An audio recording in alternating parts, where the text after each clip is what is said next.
Vamos a hablar justamente de preparar una habitación. ¿Qué le parece? Vamos a hablar de qué es necesario para preparar una habitación. Al principio no va a tener sentido, pero al final sí, quédese tranquilo. Me acompaña Mateo 18:1. Vamos a tratar de tratarlo solamente hoy, pero si queda para las próximas veces, estaremos hablando de cómo preparar nuestra vida como una habitación.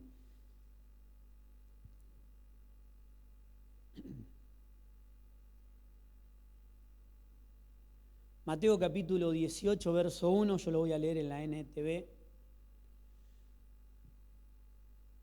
Por ese tiempo, los discípulos se acercaron a Jesús y le preguntaron: ¿quién es el más importante en el reino de Dios?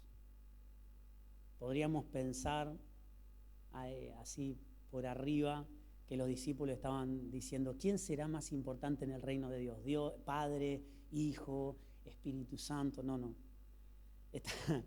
Estaban preguntando quién de ellos será el mayor. ¿Quién es el mayor en el reino de los cielos? El 2 dice: Jesús llamó a un niño pequeño y lo puso en medio de ellos. Quiero que usted se vaya haciendo la imagen. Jesús llamó a un niño pequeño y lo puso en medio de ellos. Entonces dijo: les digo la verdad. Qué bueno, Leo estuvo predicando sobre la verdad el miércoles. Les digo la verdad, a menos que se aparten de sus pecados y se vuelvan como un niño, nunca entrarán en el reino de los cielos. Así que el que se vuelva tan humilde como este niño es el más importante en el reino de los cielos. Todo el que me recibe, todo el que recibe de mi parte a un niño pequeño como este, me recibe a mí.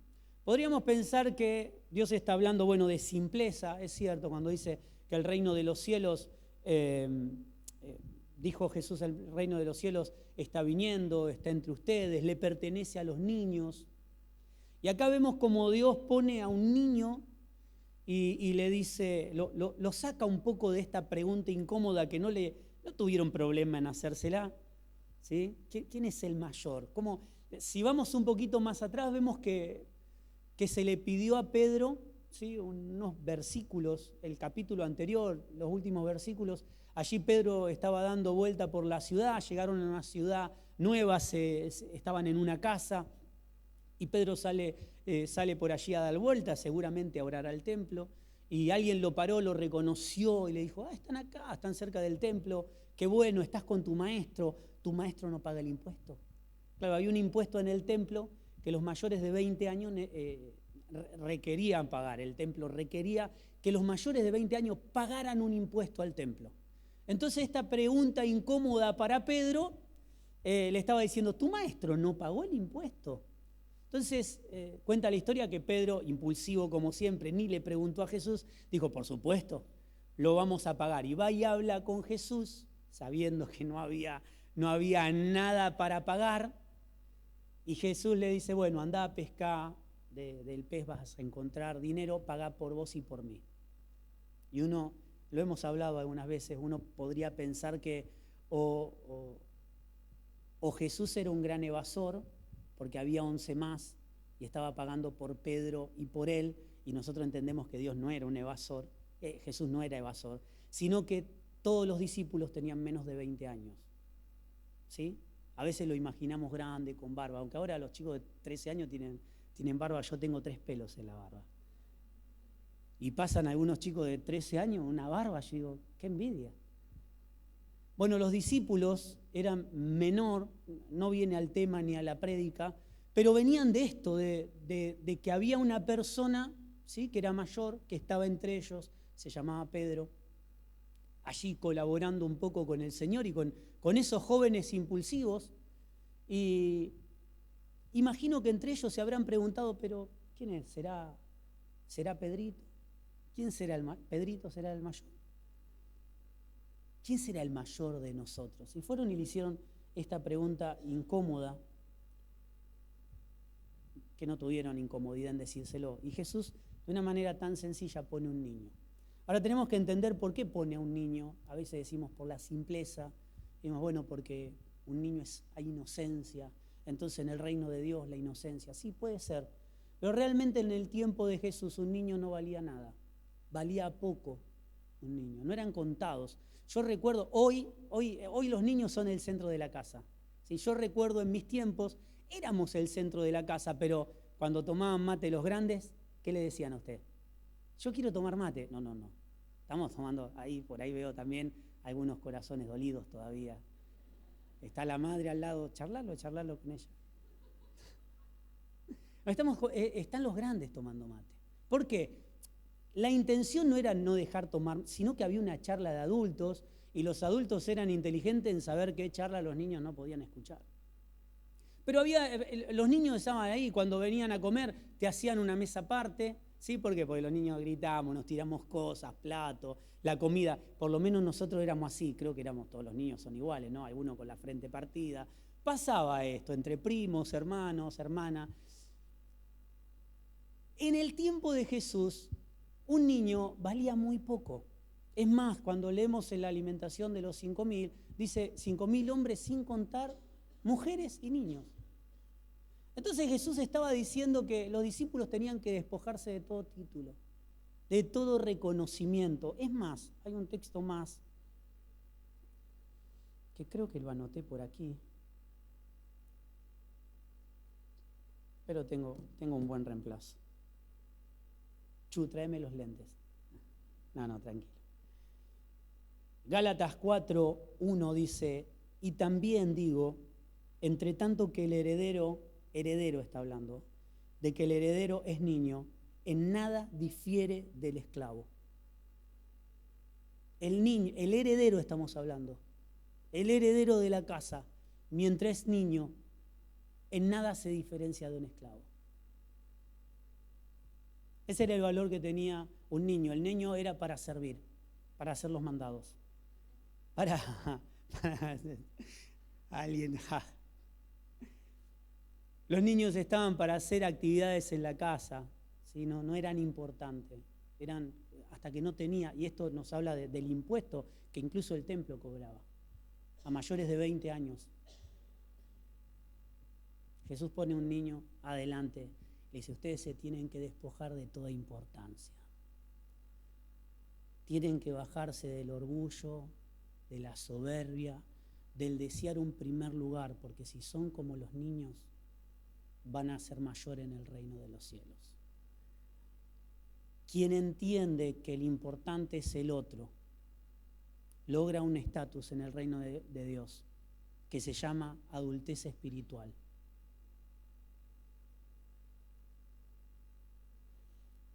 Mateo, acompáñeme, ahí hay una madre también, Mateo 20:20. Hay una madre, pero una madre que, ¿vio cuando le decíamos a mamá, dale, habla con papá? ¿Sí? ¿En su casa pasaba también?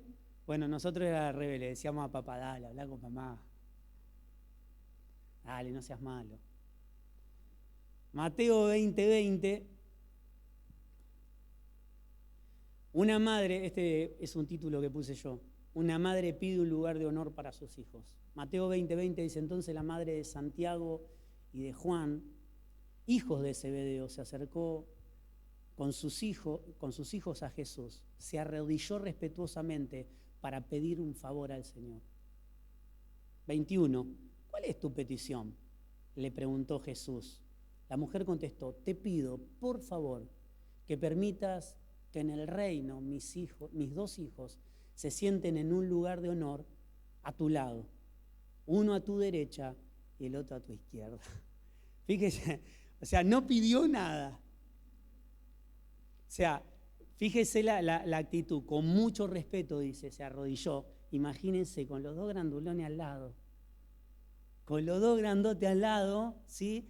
La mamá de rodillas, pidiéndole que uno de sus hijos, nada más y nada menos, esté a la derecha y el otro a la izquierda. Y Jesús le decía, vos no sabés lo que me estás pidiendo. Estás pidiendo que ellos tomen, porque pasar por lo que tenía que pasar Jesús era pasar por la cruz. Vos no sabés lo que me estás pidiendo. Y ellos dijeron, no, nosotros estamos dispuestos. A veces cuando tenemos desconocimiento de las cosas decimos, sí, yo quiero. ¿Sí? Cuando somos niños, yo quiero ser como papá. Cuando somos como papá decimos, che, qué lindo sería volver a ser como un niño otra vez. Hablaba con un amigo que me decía, pensar que a los 12 años, y se voló, se fue, su mente se voló como una gaviota. A los 12 años no pagaba nada, lo único que pensaba era en comer y dormir, en jugar. Pero claro, cuando uno es niño, quiere ser grande. Y cuando uno que llega grande, dice, hay un dicho que dice, éramos ricos y no lo sabíamos. Éramos ricos y no lo sabíamos. Vienen los compromisos. Bueno, hay estos dos grandotes al lado de la madre, me imagino la mamá de rodilla, ¿sí? Diciendo, mamá, arrodillate que por ahí funciona mejor. 24, cuando los otros 10 discípulos, sí, cuando los otros 10 discípulos oyeron lo que Santiago y Juan habían pedido, no era la madre, ¿sí? Los discípulos sabían quién había pedido. Fue la madre, pero los discípulos tenían claro de quién provenía el pedido, porque el pedido de una madre, claro, una madre, un papá quiere los mejores lugares para sus hijos. ¿Usted no quiere lo mejor para su hijo? ¿No quiere lo mejor para la gente que ama? Por supuesto que sí. Por supuesto que sí. Pero los discípulos la tenían clara, sabían que era una petición de ellos. La madre había sido solamente, mami, andá, metele vos primero. Así que Jesús los reunió a todos y les dijo, ustedes saben que los gobernantes de este mundo tratan a su pueblo, con prepotencia, y los funcionarios hacen alarde de su autoridad frente a los súbditos. Pero entre ustedes será diferente. Estaba hablando el Señor que en el reino de Dios será diferente. En el reino de Dios no existe la autopromoción. En el reino de Dios no existen los grandes hombres y mujeres de Dios. Los podemos reconocer como grandes hombres y mujeres de Dios. Pero realmente Dios, cuanto nosotros lo vemos más grandes, es porque delante de Dios son muy pequeños. Nosotros vemos grandeza, porque podemos ver a Dios en sus vidas. Pero realmente son pequeños delante de Dios. Son hombres y mujeres que dijeron, yo no voy a hacer nada si Dios no me manda. No voy a decir nada si Dios no lo dice.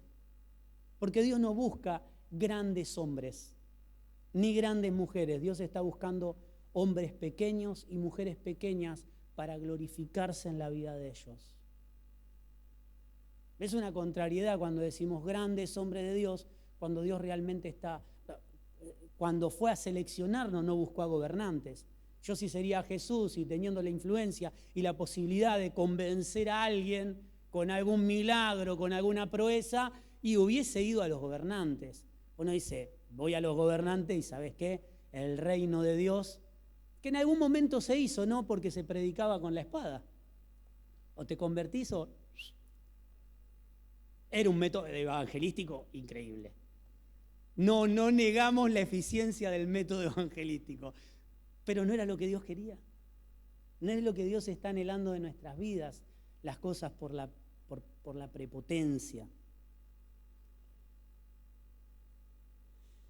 Así que Jesús los reunió y les dijo, ustedes saben que los gobernantes de este mundo tratan a su pueblo con prepotencia y los funcionarios hacen alarde de su autoridad frente a sus súbditos.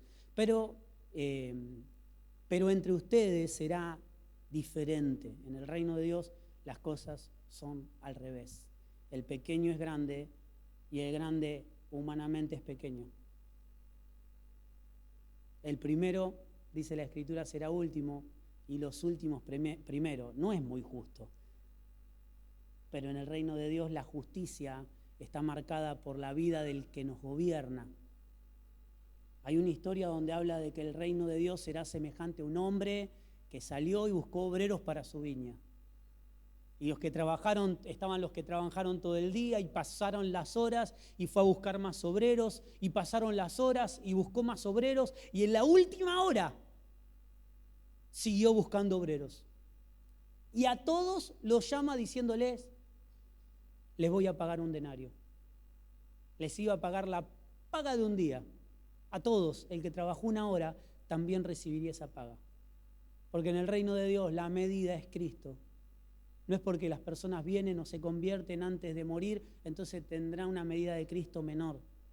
Cuando la medida es Cristo. Ayer hablábamos que en el matrimonio, en las Escrituras, cuando uno va a los originales, dice que Dios le hizo a Adán un igual. No una inferior, no algo parecido, sino que sacó de Adán, cuando todo lo creado vivo salió de la formación y utilizó tierra, incluso al hombre, a la mujer la toma de su costado. La materia prima de la mujer es el hombre. ¿Por qué? Porque Dios estaba haciendo a un igual. Hay una versión que dice una ayuda ideal. ¿Por qué? Porque la función, ayer hablábamos que en el matrimonio es la mayordomía. Dios, la función del matrimonio es gobernar todo lo de Dios, es administrar todo lo de Dios, en la casa, en la familia, en la sociedad. Es visto el testimonio de Cristo en los matrimonios. Por eso cuando Dios forma a la mujer, no forma algo que al hombre le gustaba, por supuesto que le gustó, pero cuando leemos dice, esto sí, esto es sangre de mi sangre, hueso de mi hueso, ¿sí? Se puso contento Adán. Cuando leemos Génesis, vemos que se puso ahora sí dice, esto le estaba gustando. Pero no hizo algo inferior y tampoco hizo algo mayor, le hizo un igual, le hizo algo a medida. Otra versión dice a medida, y Dios le hace una mujer a medida. Las versiones más antiguas le hace un igual. Esto es lo bueno, entender que como hermanos debemos despojarnos de todo título, de toda autopromoción, porque estas cosas hacen que Dios no esté primero, porque está primero lo que piensan de mí.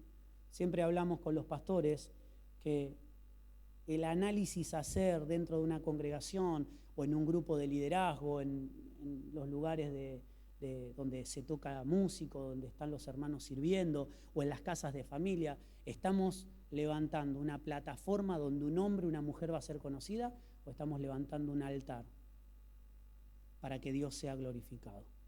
Y esto pasa en tu vida y en mi vida. ¿Qué estoy haciendo con mis hijos? ¿Les estoy enseñando a conseguir reconocimiento propio para que algún día se sientan frustrados? Porque esto lo podemos hacer no solamente en una congregación, lo podemos hacer en un trabajo, tratar de ser el mejor. En el matrimonio, esta pregunta existe en nuestro interior también en el matrimonio. ¿Quién es mejor, mi esposo o yo? ¿Quién es más indispensable en la casa? ¿A quién quieren más los chicos? ¿Cuál de los chicos es el más importante? ¿A quién descartamos? Porque hoy la vida está cara.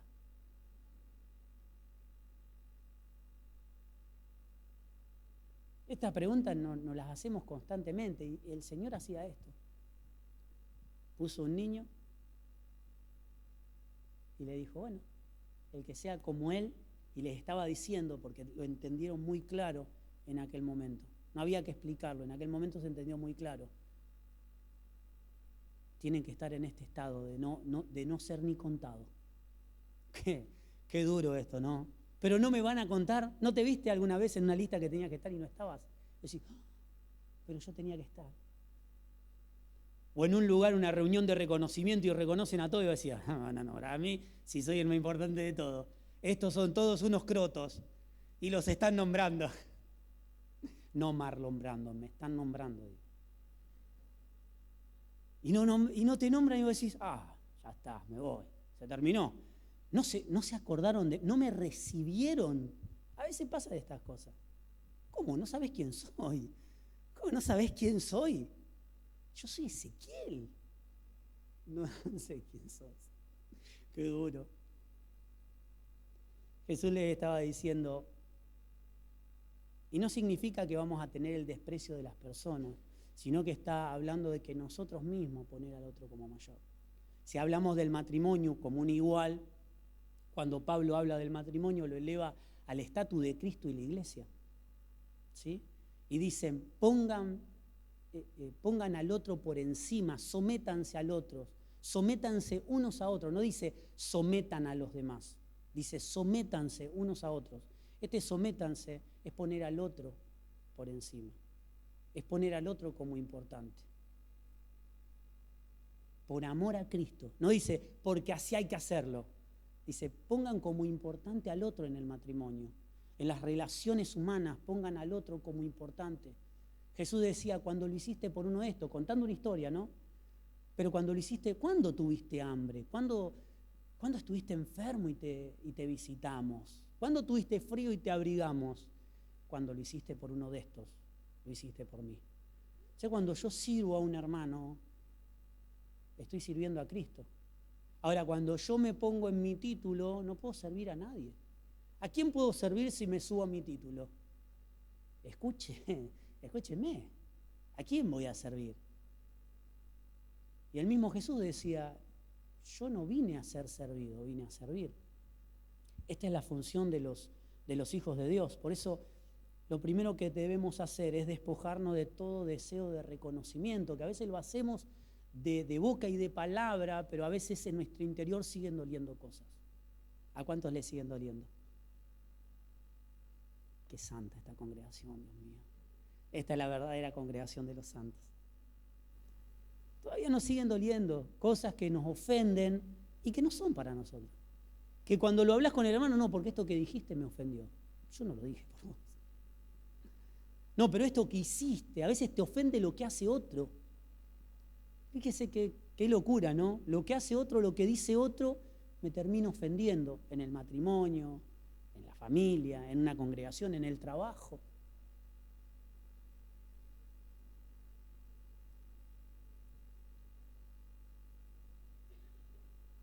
Dice, entre ustedes no será así. 26, pero entre ustedes será diferente. El que quiera ser líder entre ustedes deberá ser sirviente. Un niño era un sirviente. De nada difiere el heredero de la casa, de nada difiere, en nada se diferencia a un esclavo. Curiosamente, el esclavo pasará el tiempo y seguirá siendo esclavo. Y con mucho amor de su patrón, llegará el tiempo donde será libre, pero no amo. Será amo de su propia vida. Pero aquí hay una diferencia entre el heredero y el esclavo, que el heredero está llamado a heredar y llegará el tiempo de la herencia. Pero mientras es niño, en nada se diferencia del esclavo. El 27 dice, y el que quiera ser primero entre ustedes deberá convertirse en esclavo. 28, pues ni aun el Hijo del Hombre vino para que le sirvan, sino para servir a otros y para dar su vida en rescate de muchos. El mismo Señor vino, y recuerde esto, vino a dar su vida, a servir a otros y a dar su vida en rescate por otro. ¿Estamos bien con la hora? Gracias a Dios que la tengo a mi esposa. Ayer estábamos hablando, hicimos todos juegos, todo, y ya había empezado a hablar y no vi qué hora era cuando empecé. Entonces ya habían hecho los juegos, todo, había que llegar a la hora de la comida, y yo digo, ¿cuánto hace que hablé? Y mi esposa dice, no nos vinimos de Rosario para que hable 10 minutos, dice, sigue hablando. Bueno, no me retes en público, chu. Dar su vida en rescate. Los niños en el tiempo de Jesús dijimos que no tenían importancia dentro de la sociedad. Jesús estaba invitando a sus discípulos a despojarse de todo deseo de reconocimiento, de estatus frente al prójimo. Si yo tengo estatus y tengo un título, no puedo servir al otro. Por supuesto que humanamente tenemos títulos. Por supuesto que humanamente, incluso hasta dentro de una congregación, hay escalafones, pero ese título y escalafón no me puede impedir servir al otro.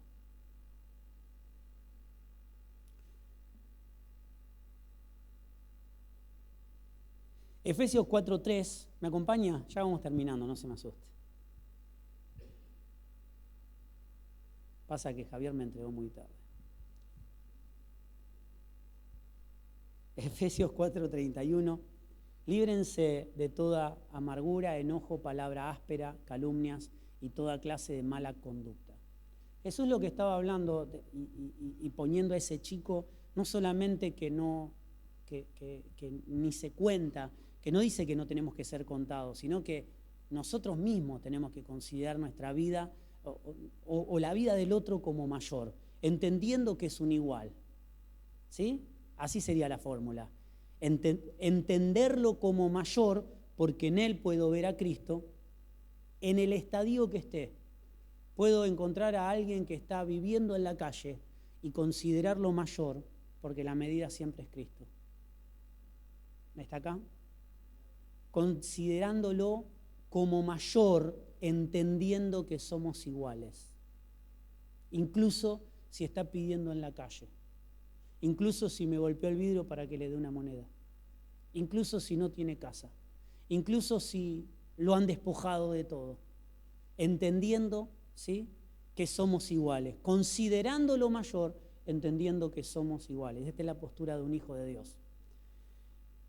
Y para hacer esto, curiosamente, los niños suelen perdonar rápido. ¿Usted se dio cuenta? Los chicos se pelean de muerte. No lo quiero ver más. Y a los 5 minutos están jugando. Y uno dice... A veces los padres decimos, no. Con él no te juntas más. ¿Sí? ¿A usted le pasa? A mí sí me pasa. No, con este no te juntas más. Te hizo mal, te lastimó. Pero los chicos suelen perdonar rápidamente. La palabra dice que no se ponga el sol sobre tu enojo. Y estas son de las cosas que tenemos que desechar en nuestra vida para poder ser como un niño. Para realmente considerar al otro mayor, entendiendo que somos iguales. Líbrense de toda amargura, furia, enojo, palabra áspera, calumnias y toda clase de mala conducta. 4:32 de Efesios. Por el contrario, sean amables unos a otros, sean de buen corazón y perdónense unos a otros, tal como Dios los ha perdonado a ustedes por medio de Cristo. Siempre la medida sigue siendo Cristo. Sométanse unos al otro, consideren al otro mayor por Cristo, decía Pablo, entendiendo que son iguales. Mi hermano no es mayor, pero yo lo considero mayor. Mi hermano tiene que ser igual, esté en el puesto o en el lugar que le toque estar. Somos iguales, pero lo considero mayor. Y si cada uno de nosotros consideraría al prójimo como mayor, viviríamos en una sociedad diferente, incluso sin conocerlo a Cristo. Pero es imposible considerar al otro mayor si realmente no es por medio de Cristo. Es imposible. Efesios 4:22, ahí cerquita, un poquito más arriba. Desháganse de su vieja naturaleza. Esto es lo que estaba, cuando hablaba con Nicodemo, es necesario que nazcas de nuevo. ¿Cómo nacer? ¿Cómo voy a nacer otra vez? Cuando conocemos al Señor, morimos a nuestra naturaleza y renacemos, ¿sí? Volvemos a nacer a la naturaleza que Dios diseñó para nosotros, que es Cristo en nosotros. Ya no gobernado por una naturaleza de pecado, sino gobernado por una naturaleza celestial, que es su vida en mi vida. Esta es la realidad de los hijos de Dios. Somos gobernados por el enojo, por la bronca, por lo que me hicieron, por lo que estoy viviendo, por el dólar blue, el dólar turista. ¿Qué es lo que me gobierna? Perdón, no lo quise entristecer. ¿Qué cosa me está gobernando? ¿Cuál es la intención de mi corazón? En cambio, dejen que el Espíritu los renueve, los pensamientos, las actitudes, pónganse la nueva naturaleza. Esto significa nacer de nuevo, morir a la vieja naturaleza que me hace errar, que me hace pecar, que me hace equivocar, que me hace considerarme mayor que el otro. Cuando Caín pensó que su hermano era mayor, porque Caín tenía que entender que era igual, porque la ofrenda que dio Caín era hermosa, no estaba mal la ofrenda. El problema era la actitud de su corazón, querer ser mejor que su hermano. La intención de Abel no era ser mejor que su hermano, era agradar a Dios. Esas son las diferencias que a veces separan. Abel quería agradar a Dios, Caín quería ser mejor que su hermano. La ofrenda de Caín no tuvo nada de malo, era una ofrenda hermosa, dio de lo que producía. Abel dio de lo que producía, pero anuló la ofrenda un corazón que quería ser mejor que su hermano. No entendía que eran iguales delante de Dios, que lo único que tenía que cambiar era el comportamiento y la intención de su corazón. Era la naturaleza. Caín y Abel son la naturaleza de Cristo, ¿sí? Y de una naturaleza caída. Por eso debemos morir a la naturaleza de Caín para nacer a la naturaleza de Abel. Una naturaleza que Dios preparó desde antes de la fundación de Dios, de la fundación del mundo, para tu vida y para mi vida. En cambio, dejen que el Espíritu renueve los pensamientos, las actitudes. Pónganse una nueva naturaleza creada para ser a la semejanza de Dios, quien es verdaderamente justo y santo. A semejanza, lo hemos dicho muchas veces. Hagamos al hombre a nuestra imagen y nuestra semejanza. El problema en Caín y Abel fueron los hijos de Adán y Eva. Y el problema fue la transmisión de una naturaleza pecaminosa. Adán y Eva habían sido creados a la imagen de Dios, pero la desobediencia hizo que ya no manifestaran la imagen correcta, una imagen que los hacía gobernar. Lo dijimos muchas veces, ellos gobernaban no porque eran ellos, ¿sí? Sino porque la naturaleza podía ver a Dios en ellos. Como estaban hechos a la naturaleza, a la imagen y semejanza de Dios, revestidos de una naturaleza gloriosa, la creación veía a Dios y por resultado obedecía. Cuando pierden esa naturaleza, quedan despojados y ellos mismos se ven desnudos. Y ellos mismos buscan cubrirse. Nuevamente tiene que salir Dios a salvarle las papas, tuvo que hacer el primer sacrificio para que alguien tuvo que pagar la culpa del error que habían cometido. El 25 dice, así que dejen de decir mentiras, digan siempre la verdad a todos, porque nosotros somos miembros de un mismo cuerpo. No le puedo mentir a un hermano, somos parte de lo mismo.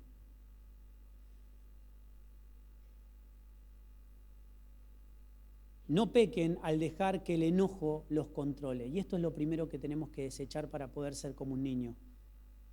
Enojarnos vamos a enojar. ¿Cuántos de ustedes se enojan? Bueno, algunos. El resto no se enoja. Es bueno eso. Tenemos una congregación que no se enoja. Yo me enojo fácilmente. Muy fácil. Pero así como me enojo fácilmente, me tengo que desenojar. Que el sol no se ponga sobre tu enojo. ¿Es pecado enojarse? No, no es pecado enojarse. El problema es cuando... ¿Por qué? Porque hay una naturaleza que todavía está dentro de nosotros. No, estamos gobernados por Cristo. Sí, bárbaro, pero hay una naturaleza que todavía no murió. Entonces esa naturaleza está queriendo pelear, se quiere enojar. Dice, sí, se van a enojar, pero que el sol no se ponga sobre el enojo. ¿Sí? Desechen rápidamente. No pequen al dejar que el enojo los controle. ¿A cuánto los controla el enojo? Y a mí varias veces, sí. ¿Qué va a hacer? Le tocó un pastor imperfecto. Pero bueno, es necesario despojarnos de esas cosas que hacen que el enojo me controle. Cuando Jesús presentaba a ese niño que no tenía valor frente ni siquiera a la familia, para la familia el heredero no tenía diferencia con el esclavo. Tenía la misma utilidad. Exactamente la misma utilidad. Pero ¿saben qué? También estaban diciendo, la postura de niño es que me voy a enojar, los chicos se enojan, pero rápidamente desechan el enojo porque es más importante el amigo, es más importante jugar, es más importante la tarea que tenemos. Y mire, mi hermano querido, como iglesia tenemos una tarea gloriosa y es reconciliarlo todo con Cristo. Y esa tarea es mucho más importante que cualquier tipo de enojo que podamos tener. Los niños la tienen clara. Ellos saben que su tarea es jugar. Y si me enojo con mi amigo, con mi hermano, con quien sea, no puedo seguir jugando. Entonces los enojos, quiero seguir enojado, pero la prioridad del trabajo que tenemos que hacer es mucho más importante que el enojo. En el reino de Dios es así también. 27. porque el enojo da lugar al diablo.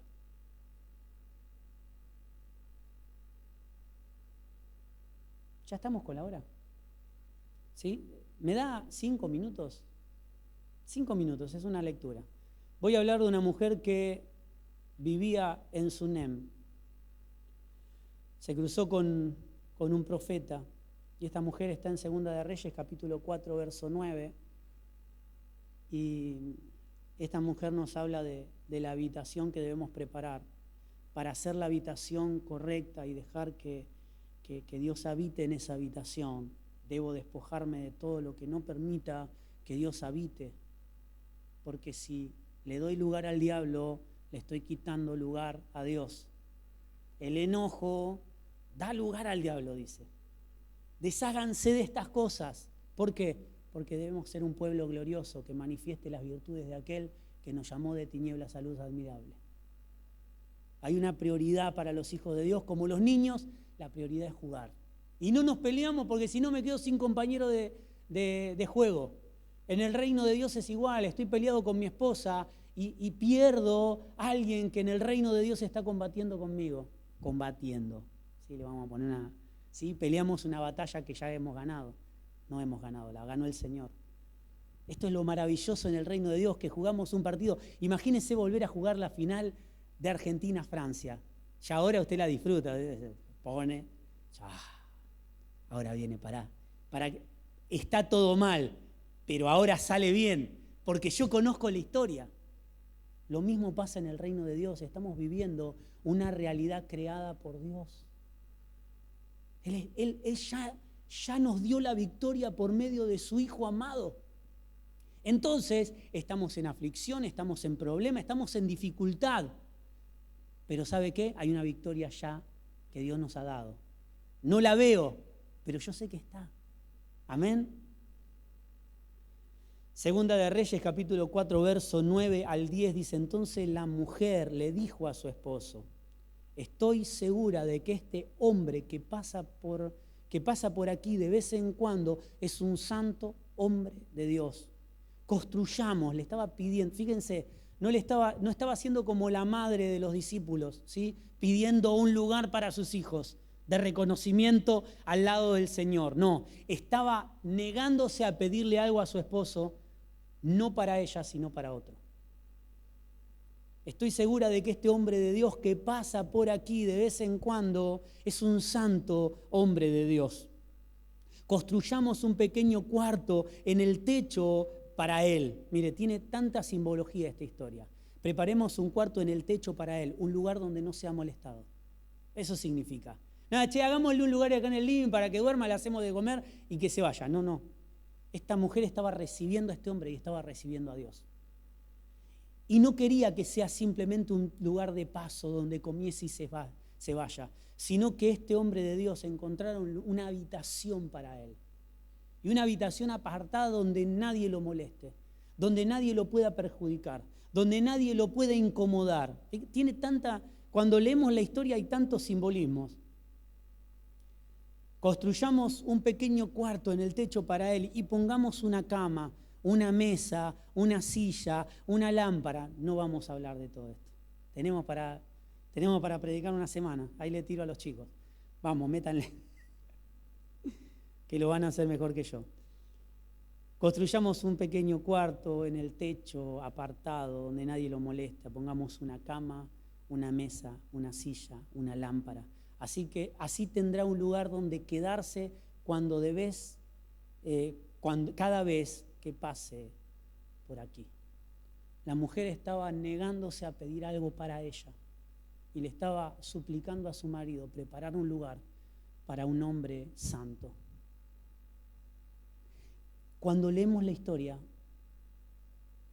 el hombre de Dios recibe tanta generosidad que entró en duda, ¿sí? Con el que estaba con él, dice: ¿qué necesitará? ¿Qué nos estará pidiendo? Tan lugar apartado donde podamos dormir, donde podamos comer, donde podamos estar, ¿sí? Lo construyen especialmente para nosotros. Algo necesita, algo está buscando. No era así.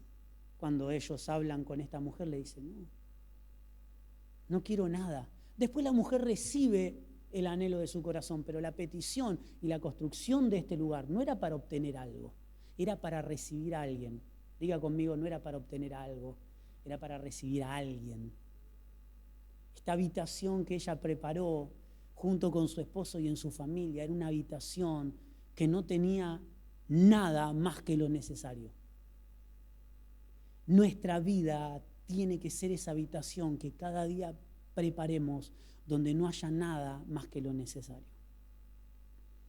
Y primeramente debemos despojarnos del enojo y del deseo de reconocimiento.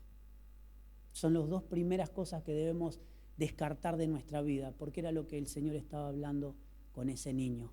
Cuando le puso al niño entre ellos, le hizo una demostración práctica de que no valían nada. O mejor dicho, ellos tenían que entender que su vida no tenía que tener un reconocimiento, sino que eran igual que un esclavo, estaban para servir a los demás. Póngase de pie.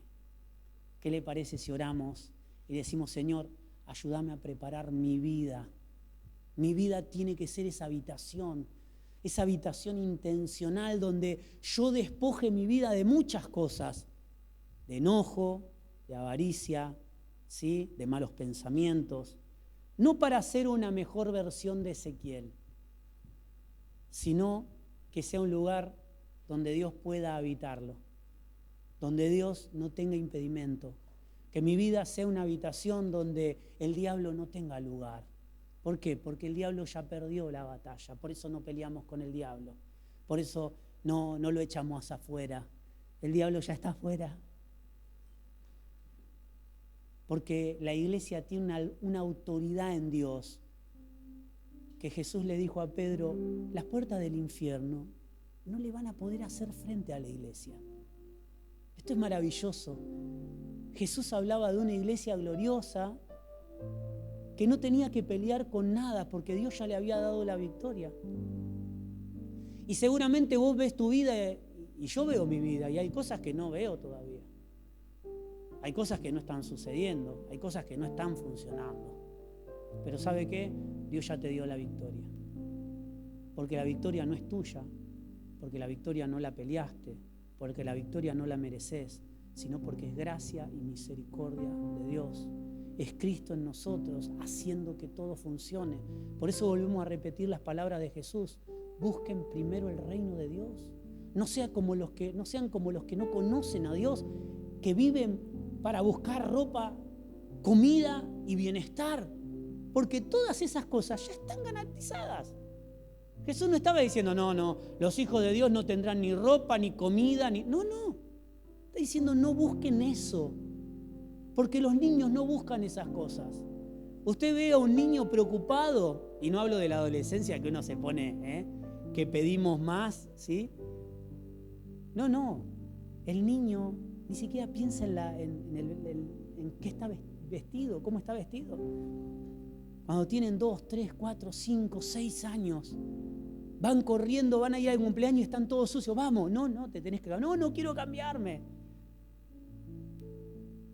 Porque, ¿qué quieren? Solamente jugar. Solamente hacer lo que están diseñados a hacer. Jugar, entretenerse, dormir, comer.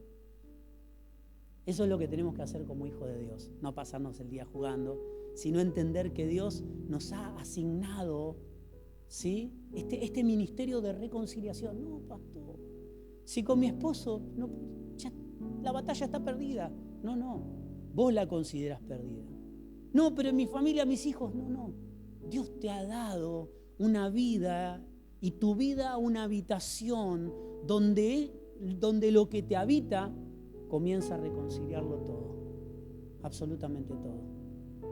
Y hoy hablamos de la preparación de una casa, de la preparación de una habitación, como esta mujer que pudiendo haber pedido algo para ella no lo hizo, sino que preparó un lugar donde el hombre santo, ¿sí? Hoy podríamos decir Dios, pueda habitar en nosotros.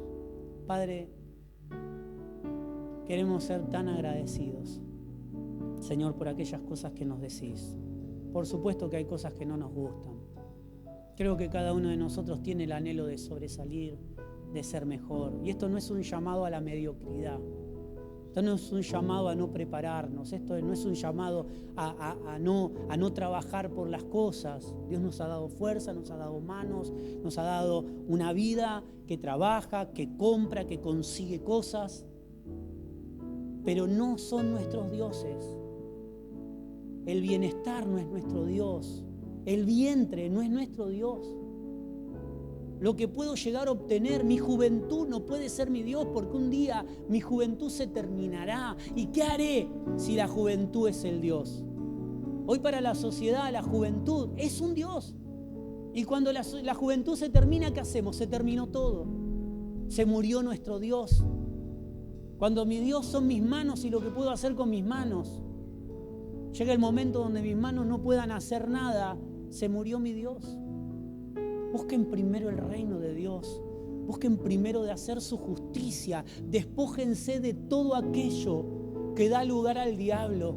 Preparen esa vida, preparen su vida como una habitación donde Él pueda habitar, donde Él se pueda sentir cómodo, donde Él pueda gobernar, donde Él pueda reinar, donde Él pueda hacer que todas las cosas sean posibles.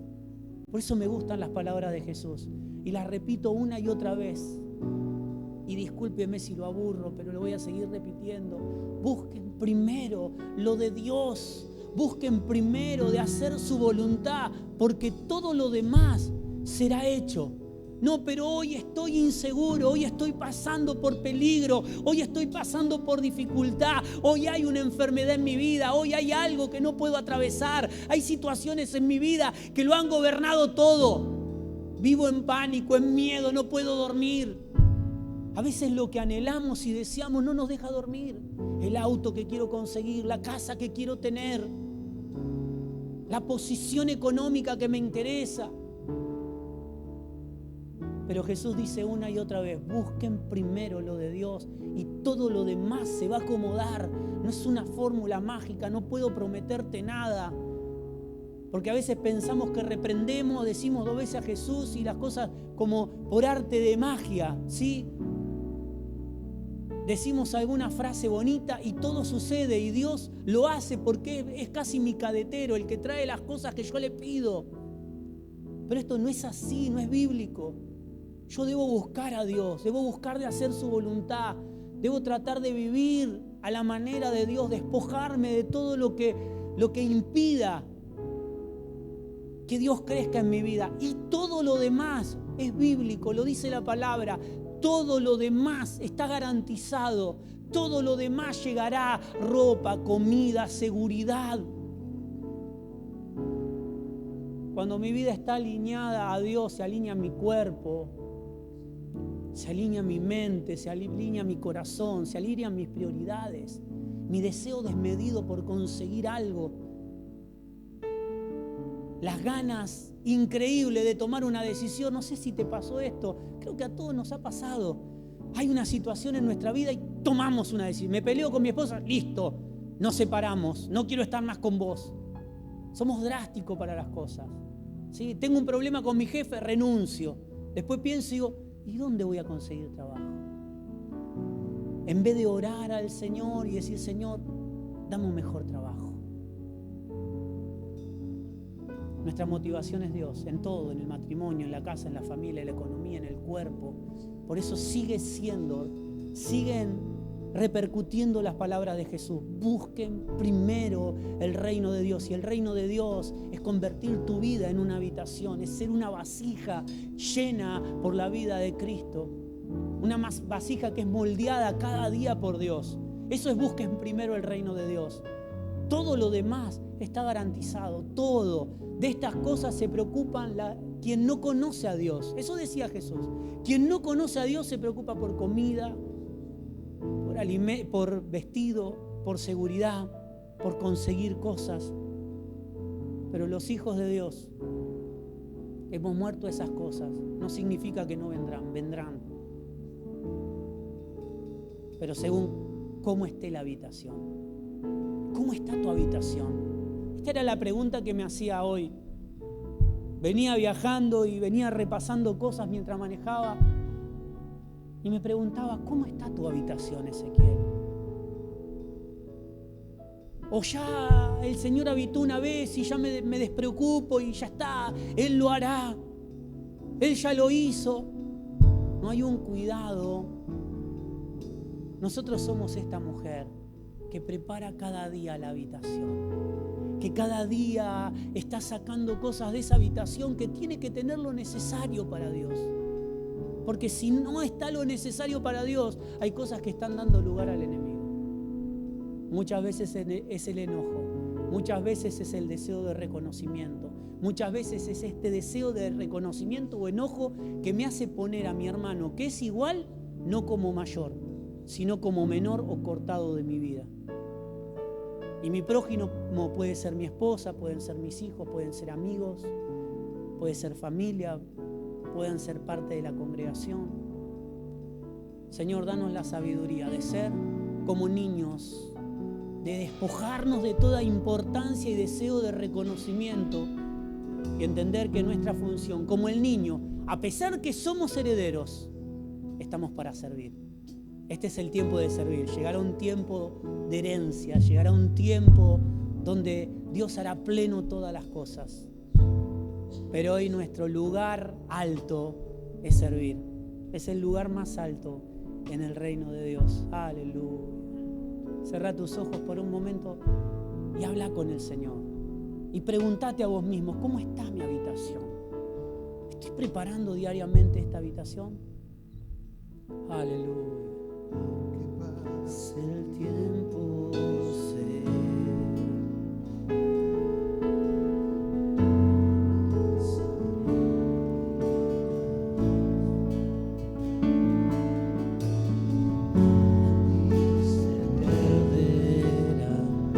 Qué maravilloso.